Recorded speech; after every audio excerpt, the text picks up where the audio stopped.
Le candidat républicain à la présidence des États-Unis, Donald Trump, est revenu à ses activités de campagne pour la première fois depuis une deuxième tentative d'assassinat contre lui. Trump s'est vanté un jour plus tôt en disant que seuls les présidents importants sont ciblés, tout en louant son adversaire, la candidate démocrate Kamala Harris, pour l'inquiétude qu'elle a montrée à travers un appel téléphonique.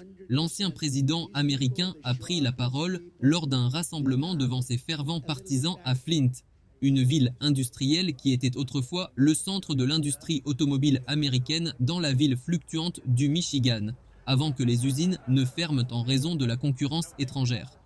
Trump a tenté de lier ce que le Bureau fédéral d'enquête américain a qualifié de tentative d'assassinat contre lui dimanche sur son terrain de golf en Floride à son engagement à imposer des tarifs élevés sur les importations de véhicules en provenance du Mexique et de la Chine. Et ensuite, vous vous demandez pourquoi je suis attaqué avec des armes. Vous savez que seuls les présidents importants sont ciblés, a-t-il déclaré.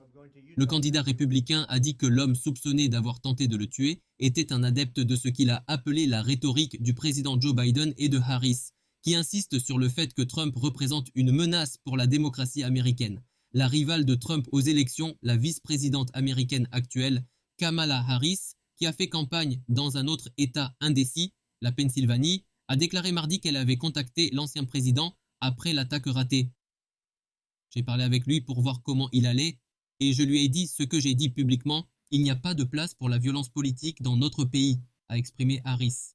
La Maison-Blanche a décrit la conversation Harris-Trump comme chaleureuse et brève.